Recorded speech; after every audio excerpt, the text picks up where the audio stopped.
Hi everyone, welcome to this week's garden update, which is the first for summer 2021. And most of my time out here in the garden has been spent trying to get a few more plants in the ground. And for me to do that, I also had to put together some new raised garden beds, which I will show you a little bit later on. But first off, let's start off by taking a look at some pretty flowers in bloom, plus a bit of a harvest I did a few days ago. This gorgeous lily opened up this week. It's called Black Charm. You can see that the pot got badly damaged in that storm 4 weeks ago.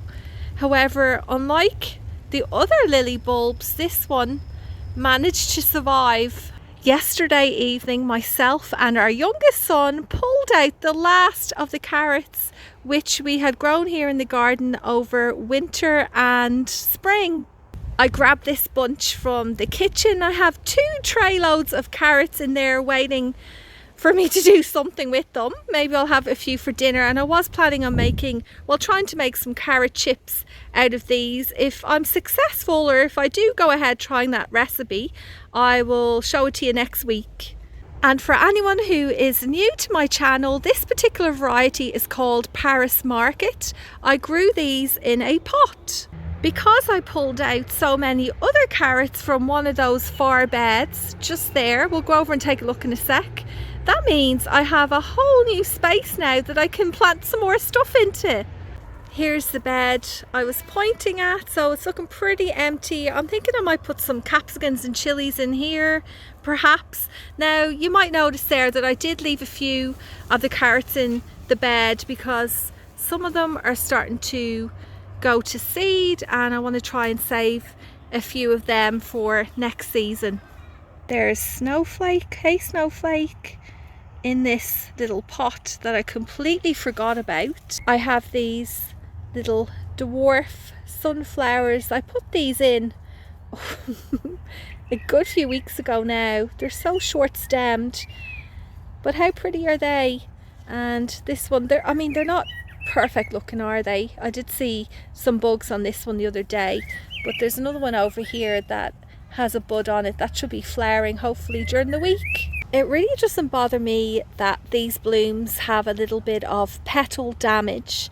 However, here's a tip if you are growing cut flowers to sell, or for a wedding or a special event, and you want them to look as perfect as possible, but you don't want to use lots of chemicals and different sprays. You're trying to do it organically.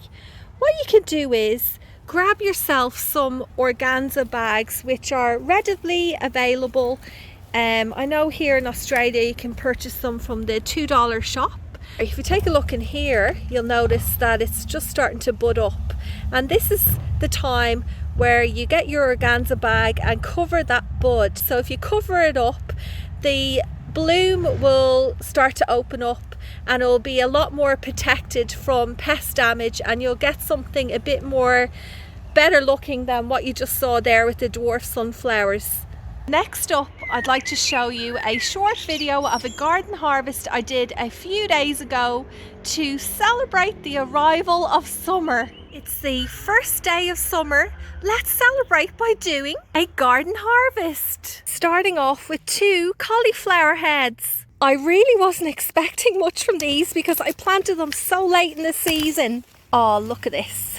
That's where all the snails have been hiding. I'm pretty happy with these 2, and don't forget you can eat the foliage as well. Next up, some rainbow carrots. Pulling these out is so satisfying because you just do not know what to expect. What's this one going to be like? Oh, it's a beautiful white one. Actually, it's not that beautiful. Do you see how it's kind of split all along this side? That can be a sign of irregular watering. I just grabbed a few more. They smell so good. And there's heaps of green here to make carrot top pesto. I thinned out more of the apples on this tree today and got this whole bowl full. I'm going to make something nice with these. Maybe some type of chutney. I'm most excited about this. It's the first cucumber of the season. Who thinks this will make it inside? I splashed out on this Petunia. It's meant to be a perennial. Cost me about $15. It's called Queen of Hearts, and I think by the petals here you may be able to recognize why it's given that name. Here's the tag if anyone's interested. I just had a quick read at the back. It says it's suitable for hanging baskets. I believe, I may actually be mistaken, I don't think it is a perennial because it is frost tender, unless you can dig it up and overwinter it. I don't know, I think I just assumed it was perennial because it was so expensive. However, I think it's well worth it though. I love a bit of whimsy in the garden. Do you remember the experimental Strawflowers that I put into this bed that my friend gave me? They're incredibly leggy. I mean, look at this one. It's at least a metre in height before you start to see foliage. But it's just a bit of an experiment. I put them in and they are budding up. I even have one over here that's beginning to flower. Absolutely love these, and I love the sound they make. So crackly. While I do still have a lot of work to do down here at the very back of our property, I did want to show you what I was up to the weekend just gone. I managed to put together these 6 new raised garden beds. So assembling them from flat pack, plus filling them up, moving so much mushroom compost. That's not where this is going to be permanently located. I just put it there for the moment. It's going to be moved over to this section where I'm going to put in 2 more of these raised beds just along here. They were purchased from Bunnings, costing $20 each. So they are fairly reasonably priced, but I do have to say that they tend to start falling apart after about 2 or 3 years. If you have the money, you're so much better off buying something that's sturdier and that will last you longer. But as a temporary solution, this works for me. Here are 3 tips when you're setting up raised garden beds. Instead of filling the entire bed up with mushroom compost, did you know that you can actually layer it up with other organic materials such as branches, leaves, logs, and just stack all of them up. You can put layers of shredded paper, lots of brown materials, even like grass clippings, and just keep on layering it up. And what I like to do for my final layer is put on at least 4 inches of mushroom compost. All of these materials will eventually start to break down and feed the soil, in turn feeding any plants that you put in here.